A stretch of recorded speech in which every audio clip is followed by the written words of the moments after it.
हमारे यहाँ इसको शुक्ल एकादशी भी कहते हैं और कहते हैं ये सती माता ने यही एकादशी के दिन से जो व्रत साधना करना प्रारंभ करी थी वो सुख देने वाली थी। निवेदन है आपसे,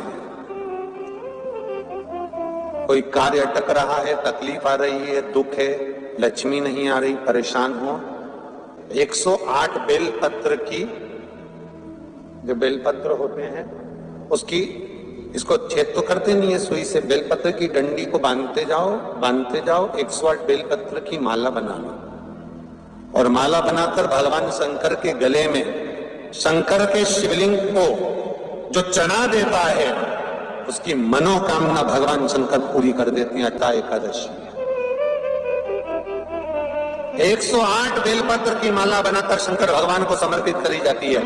माता लक्ष्मी ने भगवान विष्णु को पाने के लिए तुलसी की माला बनाकर समर्पित करी थी, जैसे सती ने शिव को पाने के लिए, कामना को पूर्ण करने के लिए। शास्त्र कहता है घर के बुजुर्गों को, घर के बड़ों को, जेठ जेठानी हो, सास ससुर हो, घर में जो तुम्हारी उम्र से बड़ा हो, उसको आज पीला फूल या पीली चने की दाल या पीला वस्त्र, कुछ भी पीली सामग्री आज घर के बड़ों को देना चाहिए।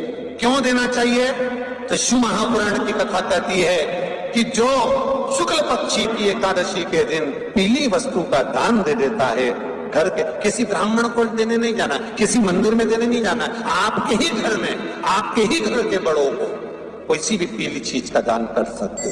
फूल हो, मिठाई हो, कोई अनाज हो, कोई वस्त्र हो, पीली वस्तु का दान दे दो। क्यों होगा? क्या होगा उससे?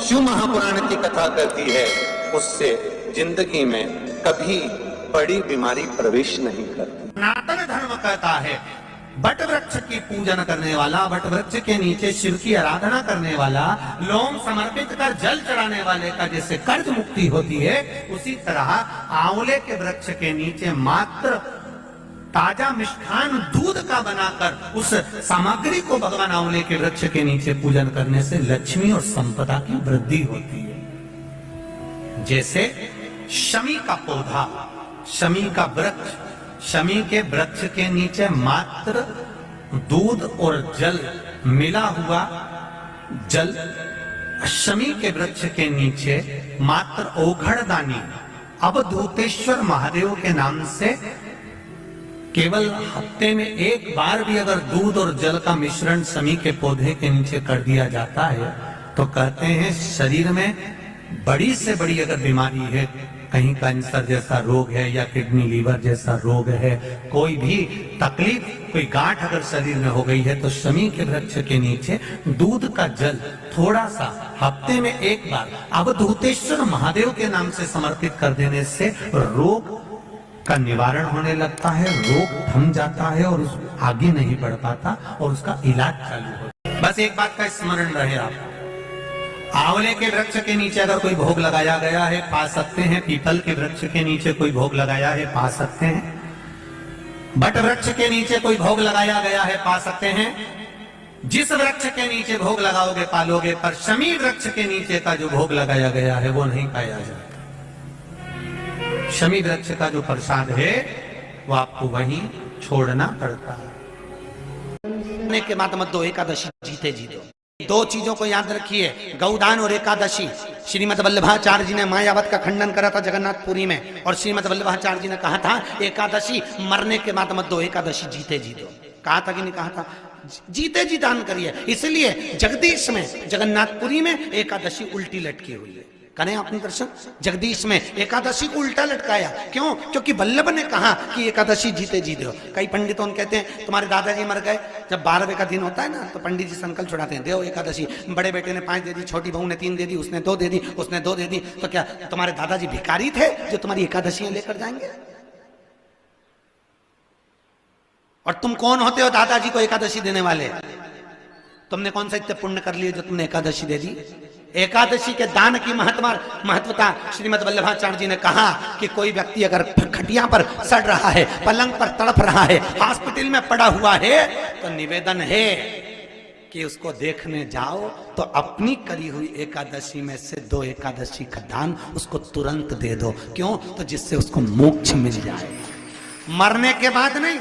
क्योंकि मरने के बाद तो वो 10वें के दिन, गरुड़ पुराण में लिखा है 10 दिन तक जीवात्मा घर की अटारी पे रहती है। कितने दिन? 10 दिन। 10 दिन के बाद जीवात्मा चली जाती है। कहां जाती है? उसको जहां जाना है। 3 दिन में उसको भोग भोगना पड़ता है जीवात्मा को। 3 दिन नरक का भोग भोगती है, उसके बाद स्वर्ग का भोग भोगती है। 18 दिन में ये प्रोसेस पूरी हो जाती है। कितने दिन? 18 दिन। 18 दिन के बाद में उस जीवात्मा को धान के खेत में पटका जाता है। किसके खेत में? धान के, चावल के खेत में। इसलिए कहते हैं एकादशी के दिन चावल मत खाओ। कहते कि नहीं कहते? और क्या कहते हैं? द्वादशी के दिन चावल खाना जरूरी है। एकादशी का पालना करना है तो द्वादशी को चावल का 1 ग्रास खाओ, तब द्वादशी को चावल खाओगे तो एकादशी लगेगी। चावल नहीं खाओगे तो एकादशी नहीं लगेगी। द्वादशी को चावल खाना जरूरी है। क्यों कहते हैं? क्योंकि धान के खेत में जीव को छोड़ा जाता है, उस धान के खेत में, चावल के खेत में जीवात्मा रहती है। उसको चिड़िया खाती है तो चिड़िया के रूप में जन्म लेता है, मनुष्य खाता है तो मनुष्य के रूप में जन्म लेता है। इसलिए एकादशी के दिन चावल नहीं खाया जाता, क्योंकि एकादशी के दिन हम चावल खाएंगे तो जीव हत्या का दोष लग जाएगा। फिर कब खाना है? द्वादशी के दिन। द्वादशी के दिन क्यों खाया जाता है? क्योंकि हम एकादशी के व्रत करे रहते हैं और पहला घासा जब चावल का खाते हैं तो अपनी करी हुई एकादशी का पुण्य, जितने जीव हमारे मुंह में जाते हैं उनको उसका पुण्य मिल जाता है और उनका फिर जन्म नहीं होता, वो तर जाते हैं, उनको एकादशी का भाग मिल जाता है। इसलिए कहते हैं एकादशी को चावल मत खाओ, पर द्वादशी को जीवात्मा है। और आपने एकादशी कब दान दी? बोलो जम के। 12वें के दिन, 13वें के दिन आपने एकादशी का दान दिया, वो मिली उनको? अरे बोलो अच्छे से। कई तो अभी तक कर रही होगी, हमारे दादाजी के निमित्त की कर रहे हैं, कर ले। फिर वही वाली बात, यही एकादशी के दिन से जो व्रत साधना करना प्रारंभ करी थी वो शुभ देने वाली थी। पहली बार माता सती ने भगवान शंकर की आराधना आज ही से चालू करी। निवेदन है आपसे, कोई कार्य अटक रहा है, तकलीफ आ रही है, दुख है, लक्ष्मी नहीं आ रही, परेशान हो, 108 बेलपत्र की, जो बेलपत्र होते हैं उसकी, इसको छेद तो करती नहीं है, सुई से बेलपत्र की डंडी को बांधते जाओ 108 बेलपत्र की माला बनाना। और माला बनाते भगवान शंकर के गले में, शंकर के शिवलिंग को जब चढ़ा देता है उसकी मनोकामना भगवान शंकर पूरी कर देती है। 108 बेलपत्र की माला बनाकर शंकर भगवान को समर्पित करी जाती है। आज ही के दिन माता लक्ष्मी ने भगवान विष्णु को पाने के लिए तुलसी की माला बनाकर समर्पित करी थी, कामना को पूर्ण करने की। शास्त्र कहता है घर के बुजुर्गों को, घर के बड़ों को, जेठ जेठानी हो, सास ससुर हो, घर में जो तुम्हारी उम्र से बड़ा हो, उसको आज पीला फूल या पीली चने की दाल या पीला वस्त्र, कुछ भी पीली सामग्री आज घर के बड़ों को देना चाहिए। क्यों देना चाहिए? तो शिव महापुराण की कथा कहती है कि जो शुक्ल पक्षी एकादशी के दिन पीली वस्तु का दान दे देता है, घर के किसी ब्राह्मण पर देने नहीं जाना, किसी मंदिर में देने नहीं जाना, आपके ही घर में, आपके ही घर के बड़ों किसी भी पीली चीज का दान कर सकती है। फूल हो, मिठाई हो, कोई अनाज हो, कोई वस्त्र हो, पीली वस्तु का दान दे। क्या होगा? क्या होगा उससे? शिव महापुराण की कथा कहती है उससे जिंदगी में कभी बड़ी बीमारी प्रवेश नहीं कर।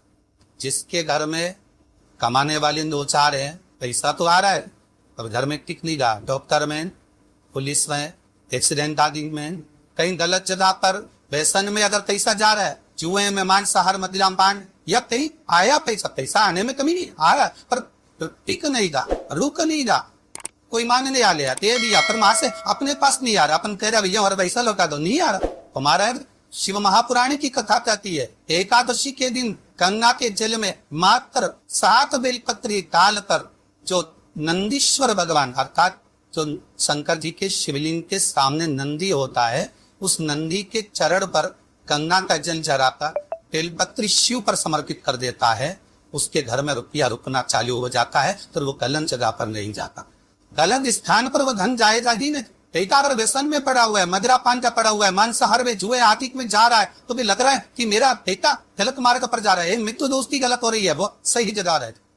कई लोग इसको धन के लिए बिताते हैं, संपदा के लिए। संपदा के लिए अर्थात जिसका व्यापार नहीं चलता, जिसके घर में पैसा नहीं आता, या नौकरी नहीं लग रही, या सर्विस नहीं लग रही, आप अप्लाई कर रहे हो, जगह जगह जाकर इंटरव्यू दे रहे हो और पैसा नहीं आ, तो उसके लिए प्रयास किया जाता। पर उसके लिए यहाँ पर जो धन के लिए करते हैं उसके लिए विष्णुपदी के लिए करते महाराज। जैसे गंगा के जल में तुलसी के 11 पत्ते डाली जाते।